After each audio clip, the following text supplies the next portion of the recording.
নামটা পরিবর্তন করা যায় কিনা সেটা নিয়েও জামাত ইসলামের ভাবা উচিত। অনেক মানে এক্সাইটিং কথা শুনছিলাম এবং আপনার যে রাজনীতি ছাড়া আপনি খুব সুন্দর কথা বলেন। কথা বলার মধ্যে আপনার একটা আর্ট আছে এবং আপনি খুব এক্সপ্লেইন করে বলতে পারেন। পরিষ্কার দেখা যায় যে গল্পটা এরকম যাচ্ছে। আমি যেহেতু একজন ফিল্ম মেকার আমি যেন গল্পটা দেখতে পাচ্ছিলাম যে এই সিকোয়েন্সের পর এই সিকোয়েন্স যাচ্ছে, এটার পর এটা যাচ্ছে। এই দেখতে পাচ্ছিলাম। ৭১ নিয়ে কথা বলছিলাম। আ আপনার কাছে ৭১ মানে কি? সিভিক রয়্যাল রিসোর্ট, সবুজে ঘেরা আভিজাত্য। আমার কাছে ৭১ মানে সব। কারণ আমি একটি রাষ্ট্রের নাগরিক এবং মহান মুক্তিযোদ্ধারা এই রাষ্ট্রকে আমাদের কাছে উপহার দিয়েছে। অনেকে জীবন দিয়েছে, অনেকে এখনো পর্যন্ত বেঁচে আছে। যে স্বাধীন ভূখণ্ড আমি পেয়েছি এবং এই ভূখণ্ডের জন্য যে লড়াই, সেই লড়াইটাই তো আমার অস্তিত্ব, সেটাই তো আমার সব।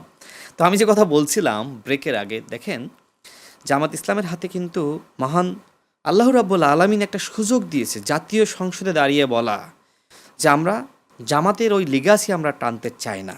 আমাদের পূর্বপুরুষ যারা ছিল তারা ভুল করেছে, আমরা সেই ভুলের খেসারত দিতে চাই।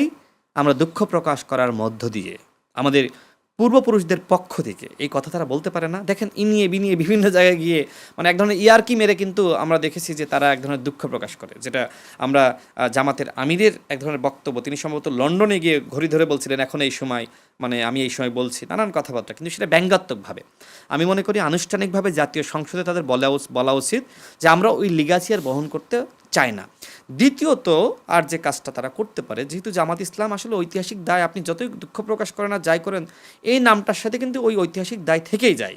সুতরাং নামটা পরিবর্তন করা যায় কি না সেটা নিয়েও জামাত ইসলামের ভাবা উচিত। কারণ ওই দায় নিয়ে বাংলাদেশে আসলে রাজনীতি করা বা আপনার প্রশ্নের মুখোমুখি হওয়া, এটা সবসময়ই হতে হবে। সুতরাং সেই জায়গায় আমি তাদের এই পরামর্শ দিতে চাই যে নামটা পরিবর্তন করা এবং দুঃখ প্রকাশ করা। জানি না তারা আমার এই পরামর্শ গ্রহণ করবে কিনা। আমি একদিন দেখেছিলাম যে আপনার ফরাদ মজহার সাহেব, তিনিও একদিন একই পরামর্শ দিয়েছিল। তা আমার জায়গা থেকে মনে হয়েছে যে তারা এটি করতে পারে কিনা, এটা তাদের ব্যক্তিগত ব্যাপার। তবে তারা যে বিরোধী দল হয়েছে এটা কিন্তু বিশাল একটি ব্যাপার। কিন্তু তারা এই মুহূর্তে ক্ষমতায় যেতে চায়, অস্থির। মনে হচ্ছে যে তারা ওই যে ফেসবুকে মানে ফলাফল ঘোষণা করার আগেই তো দেখলাম আমরা, তারা ফেসবুকে ফলাফল ঘোষণা করলো যে প্রধানমন্ত্রী মানে ঢাকা 17 আসনে জনাব তারেক রহমান হেরে গেছেন, তাদের একজন প্রার্থী জিতে গেছে। নানান ধরনের ইকুয়েশন আমরা সারা দেশে দেখলাম। ফেসবুকে দিয়ে দেওয়া হলো যে এই আসনে জামাত জিতেছে, এই আসনে বিএনপি জিতেছে এবং জামাত সরকার গঠন করেছে। কে হবে স্বরাষ্ট্রমন্ত্রী, কে হবে পররাষ্ট্রমন্ত্রী, সব কিন্তু হয়ে গিয়েছিল। তো যাই হোক, বিএনপি তো গণমানুষের দল, মানুষ তো অন্তত শিক্ষিত মানুষ, সচেতন মানুষ। আপনার মতন যারা ভিডিও শোনে, আমার ফ্যান কিন্তু কমেন্ট করেন না, এরকম তো অসংখ্য হাজারো লাখো মানুষ রয়েছে, তারা তো বিএনপিকেই ভোট দিয়েছে। এবং দেখেন এই মুহূর্তে যে বাস্তবতা সেটি হলো, আমি স্বীকার করি আওয়ামী লীগ বিশাল একটি দল ছিল, অস্বীকার করার কিচ্ছু নাই, কিন্তু তাদের শীর্ষ নেতৃবৃন্দ অপরাধ করেছে, তাই না? এই দল এখন আসলে আপনার আন্দোলনের চাপে এই দলের সাংগঠনিক কার্যক্রম নিষিদ্ধ হয়েছে এবং সেই অধ্যাদেশ কিন্তু আইন আকারে পাশও হয়েছে। জামাত শিবিরের ফিরে আসা খুব কঠিন। তার মানে কি, এই মুহূর্তে বাংলাদেশের সবথেকে বড় দল বিএনপি, এরপরে জামাত ইসলাম, এরপরে অন্যান্য দল আছে। তো এখন আপনার যেহেতু জামাত ইসলাম বড় একটি দল, আমাদের যারা আন্তর্জাতিক কমিউনিটি রয়েছে বা আমরা যারা রয়েছে দেশের মানুষ, আমরা ভাবি যে একটা দল তো সবসময় ক্ষমতায় থাকতে পারে না, তার জনপ্রিয়তা হারায় নানান কারণে, কিন্তু আরেকটা দল ক্ষমতায় মানে আসার পাইপলাইনে থাকে, সেই দলটা জামাত ইসলাম। মানুষ কিন্তু তাই মনে করছে। এখন জামাত ইসলাম ঐতিহাসিক দায় নিয়ে ক্ষমতায় যাবে, এক। দ্বিতীয়ত, যে তারা যে ধরনের গুপ্ত পলিটিক্সটা করে।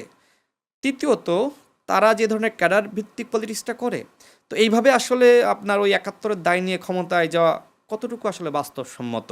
এবং রাষ্ট্র, আমি একটু শেষ করে দিই এই ব্যাখ্যাটা, এবং রাষ্ট্র পরিচালনা কঠিন একটি কর্মযজ্ঞের ব্যাপার। যাতে জাতীয় সংসদে আমরা দেখছি যে তাদের যারা এমপি হয়েছে অধিকাংশ কিন্তু মাদ্রাসার শিক্ষক বা আপনার মানে বা আপনার লোকালি কোনো চাকরি বাকরি করে, এরকম আর কি। কিন্তু বিএনপি যারা রয়েছে দেখবেন ব্যারিস্টার, এরপরে আপনার ব্যবসায়ী বা আপনার বিশ্ববিদ্যালয়ের শিক্ষক বা আপনার সাবেক এমপি, এরকম মানে অভিজ্ঞ আসলে আপনার এমপি বলা যায় তারা, যে অতীতে তারা এই ধরনের আইন প্রণেতা, তারা রাষ্ট্রযন্ত্র তারা পরিচালনা করেছে। জামাত ইসলাম কিন্তু এই জায়গাটাই আসলে নাই। তো এই জায়গাটায় যদি যদি তারা যেতে চায়, তাহলে ওই যে তারা বলছে না যে আমরা তো শরিয়া আইন বাস্তবায়ন করতে চাই না, তার মানে কি তারা মধ্যপন্থী রাজনৈতিক দল হতে চায়। তার মানে মধ্যপন্থী রাজনৈতিক দল হতে গেলে সে ধরনের মধ্যপন্থী আচরণ করতে হবে। প্রথমত গালিগালাজ বন্ধ করতে হবে। এরপরে তাদের কর্মীদেরকে প্রশিক্ষণ দিতে হবে, গুপ্ত রাজনীতি বন্ধ করতে হবে, এই কাজগুলো করতে হবে। কিন্তু আরেকটা প্রবলেম আছে। প্রবলেমটা কি? সেটা হলো যে আমি একজন উপদেষ্টার সাথে কথা বলছিলাম, মানে অন্তর্বর্তীকালীন সরকারের উপদেষ্টা। তো ওই যে একটা ন্যারেটিভ তৈরি করা হলো না যে এইবার জামাত ক্ষমতায় আসতেছে, মানুষ কি বলছে, যারা জামাতের নেতৃবৃন্দ তারা টকশোতে গিয়ে জনসভায় গিয়ে বলছিল যে মানুষ বলে যে আগে তো আওয়ামী লীগের বিএনপিকেও দেখেছি, আওয়ামী লীগকে দেখেছি, নতুন কিছু যায় জামাত ইসলাম। তো এই ধরনের ন্যারেটিভ তারা তৈরি করেছিল।